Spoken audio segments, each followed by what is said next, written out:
What is up, guys? As you can see, I got a pretty cool one for you today. A little Fiero 3800 supercharged V6 Cobalt 5-speed 80 pound Dacus. I think it's on like 10 pounds, should be on 10 pounds. So we're doing an open loop tune on it because the factory O2 sensor is in a way different spot than like a Grand Prix or, you know, a Regal GS or a Bonneville SSEI, whatever, you know, that whole setup. The O2 sensors are a way different spot, and I personally don't know how to adjust that in this because there's not a lot of parameters in the 3800 tunes. Mainly there's like MAF and VE, and I don't think I can even really separate them like I do like with a regular Gen 3 setup. So I've tuned two supercharged V6s in Camaros. I've never tuned one in a Fiero. I've never tuned a Regal GS or anything like that, so this is a first for me. He just dropped it off not too long ago. I had to go do another little tune real quick, but we're on this one right now. So took it to the car wash, knocked the dust off of it. It was dirty. So yes, I will do that to your car. I'm going to take it to the car wash. I won't use a brush on it. No, I'm just gonna rinse it off because this is nasty. This one, he's been driving it for a little bit. Just got it going. I put a bass tune on it like 2 months ago just to get it running. It's got like a ZZP cam in it. I think it's a built bottom end. He told me to turn the rev limiter to 6800. And that's what we're going to do. So we're going to have some fun with this little sucker today. It sounds killer. This is the best 3800 I have ever heard in my life. This thing sounds like a little mini Ferrari. It is such a cool sounding little car. It's so badass. I like it. So I think this car started off life as a regular like little 4-cylinder 5-speed one. This isn't the original color or anything on it. This guy has completely rebuilt this damn thing. So I mean, it is the most pristine Fiero I have ever seen in my life.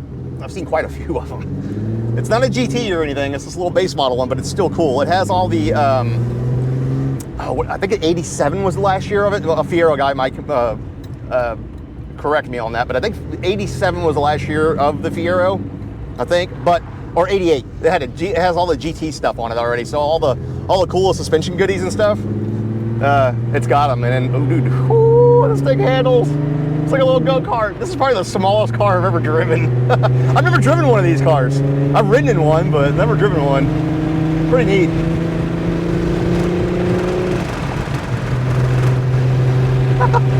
This thing's awesome. So let's go dial this in. He's got a wideband and the boost gauge hooked up.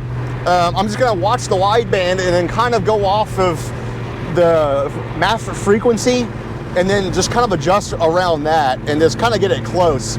It's kind of impossible to do if you're not data logging it, but it'll get you in the ballpark and it's gonna get it safe. So like right now cruising, it's at like 14s. I'm gonna give it a little throttle, so it's at 16.6.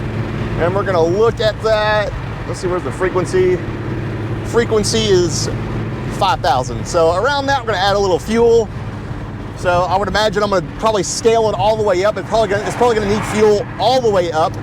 So he said it was pretty lean idling and stuff, but again, I put a bass tune on it and I didn't even have a wideband on it. It literally was on jack stands and I just got it running. So that was it. And I had problems with the O2 sensor, so I was like, I'm just gonna throw it in an open loop and kind of ballpark it. And that's what I did. So here we are today in a 5-speed V6 supercharged Fiero. All right, so I pulled over. Oh yeah, I forgot he's got this electronic rearview mirror. So I noticed just at 5,000 hertz, it just goes lean and that's it. The rest of it kind of got rich. So I'm going to just adjust the 5,000 hertz and just go from there. We're gonna call this the Fiero GTP, the way it should have came from the factory. So we're gonna add, let's add 8% fuel to it. And then we're just gonna do that, I think. So take out a little fuel at that 6,000 hertz range. And then we're gonna add some here in boost because I don't know what it's gonna do. So we'll figure it out. So yeah, this is a pretty neat little car though. Man, that mirror. It's a little cramped, but I mean, I'm like 6 foot or 5, 10, 11, whatever you want to call it, somewhere around there. I fit pretty good in it. Not bad. It feels like a really small C5 Vet. That's what it feels like. Yeah, that's what it kind of feels like to me. All right, flashing it. Sweet, done. Oh, I don't know if you guys can hear this. This thing is here. Let me get the microphone out here. Just listen to this thing right here. I'm gonna give it a little rev right here.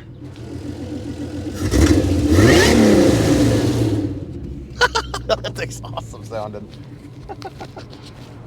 Oh, yeah, he's got like these custom headers and stuff on it, and like he built them himself at his garage. I was pretty impressed with him. Like I said, I'll give you guys a little walk around with it, like usually at the end. So let's go dial in this math table real quick, and then see what we got going on. Help if we start data logging. I'm getting too excited about exhaust. I don't think I've ever been excited about a V6 before in my life. Like this thing's, it's pretty tits. Gotta get the right little spot right there. There we go. And all the pedals are like moved to the center. It's kind of strange. Like where you think the brake pedal would be, like in the middle, that's where the clutch is. I don't know if you guys ever driven one of these cars. Get used to it, I guess. Okay, super rich right there.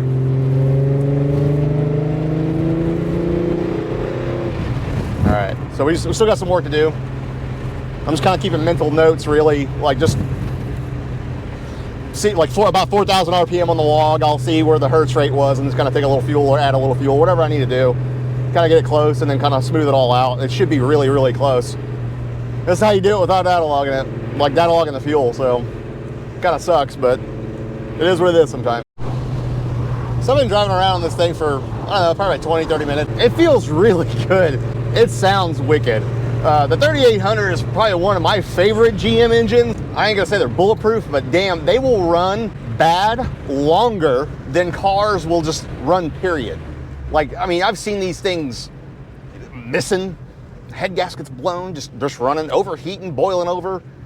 They will just keep running. They were great engines. They just sound like shit, like with exhaust. This one does not sound like shit. This thing sounds awesome with this exhaust. I think it's those headers, and I think they're like equal length, you know. They just listen.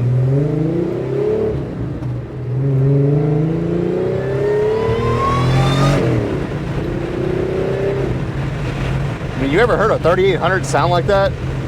Like a GM 3800? No, I have never ever heard one like that. That was like half throttle. It pulls pretty good. But I'm actually headed home right now. I gotta charge this laptop. I thought he had a cigarette lighter plug in here for my laptop, but he doesn't. So I'm just gonna go charge it at home. He's not gonna pick it up till later this evening, so we have all day with it. I'm gonna go home, eat lunch, let it charge, catch up on some emails, and then we'll get back on it. All right, so I got my laptop all charged up. I got Lloyd Elliott taken care of. I had to remote into his laptop and update his tune, so it was just super rich on wide open throttle. So he's been having a couple of issues with it, so we're just kind of going around it. Not a big deal. Name of the game sometimes. So hopefully that works pretty good. I'll be seeing him in a couple of weeks. I'll get to actually just dial in his car in person. So instead of doing the whole remote tuning back and forth thing, and then go from there. He's gonna do like Rocky Mountain Race Week or something like that. So I wish I can go, but kind of busy. So him and his grandson are gonna do it. He did it last year too.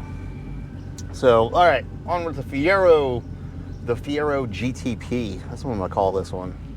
This thing's sick. I like it. This is cool. All right, so what I did, I leaned up, kind of like that tip in. I did a bunch of PE stuff too. I saw a bunch of adders in it, but I think that's what was messing with it. Just like part throttle, almost getting into boost, kind of like that 3/4 throttle. It had like a hesitation. So hopefully that's gone. We'll go over here to Mexico and then just kind of play with it a little bit. Air intake temps cook pretty good, but that's a supercharged car with no intercooler, so it's sometimes going to be like that. But hey, it'll be all right. It's in a little 2,600 pound car here, so. GM, why did you not release the GTP with a 5-speed? This thing's a hoot to drive. Like, I mean, it's so awesome. Also, he's got the air intake where the stock air intake goes on like the 4-cylinder ones, like in this little panel over here. So all you hear is blower whine, like in your ear. So it's pretty cool. You know, one thing I absolutely love about my job is meeting people, talking about cars, things like that. So this guy in the C6 or C5Z06, he goes, "Is that V8 swapped?" It's like, "No, it's a V6. You want to see it?" I was like, "I'll pull over. I got to pull over anyway, you know." And so I popped a little trunk there and showed him the motor. And he's like, "Dude, this thing's cool." It's like, "I know. It's such a cool little car." So you don't have to have a big V8 to be cool, man. You don't have to have an F-body or a Vet or anything. Like, you could literally have a Fiero with a 3800 swap and this would be cool as hell. Hell, if this thing had a K swap in it with a turbo, this thing would be tits too. I'd still respect it. This is cool as hell.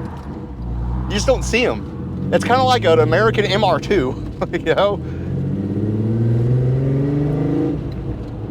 Anyway, it still has a little bit of a stumble, so I'm gonna have to figure that out. That's one thing that's aggravating me about this. So I don't know what it is really, but we'll figure it out.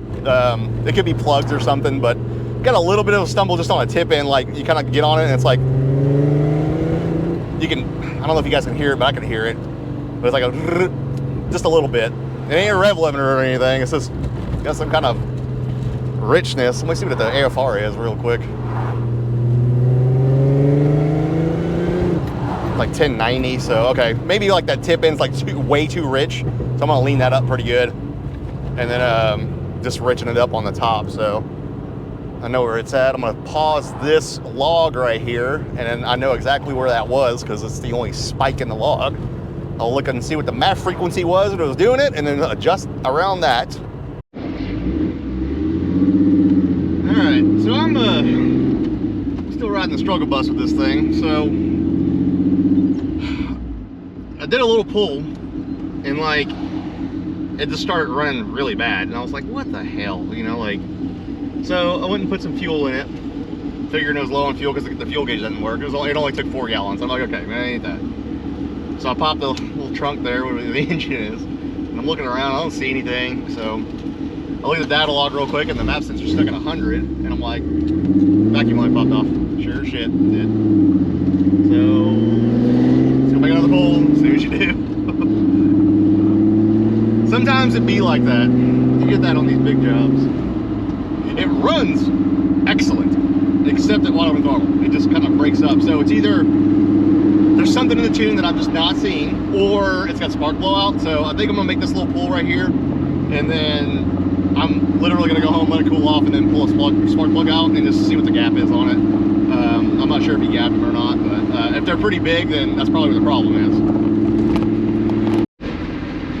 It's got to be spark blowout. It has to be, because I mean, I just did a little pull right there, and it kind of liked it, and it didn't flutter as much. And the AFR is like right at 11.7, so it's got to be spark blowout. Yeah, I'm just gonna go home real quick and just pull a plug, and we'll just see what the hell's going on with it. But other than that, it drives beautifully. I mean,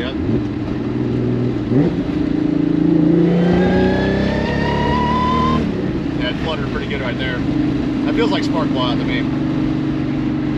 All right, so we're back at the hacienda here. I pulled the plug, pulled that first one, and it looks like the spark plug wire is almost touching that header. That's gonna be a problem, but I pulled that plug right there, and it's at like a 30-something thousandths gap.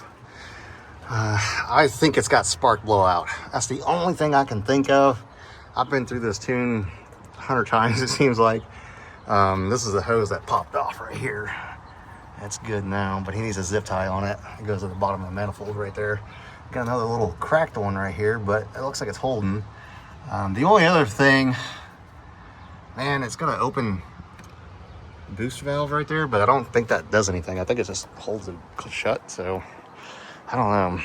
I think that's gonna be the end for this one. I don't feel like beating on this car anymore than what it already is. I think it's just got spark blowout, and I am not changing those spark plugs in that thing, so I'm probably gonna have them just change them out or do something with them, you know, re-gap them, and then just hit me up later, and then see if we can finish this thing. But man, such a clean little car, man. You guys didn't get a walk around this thing.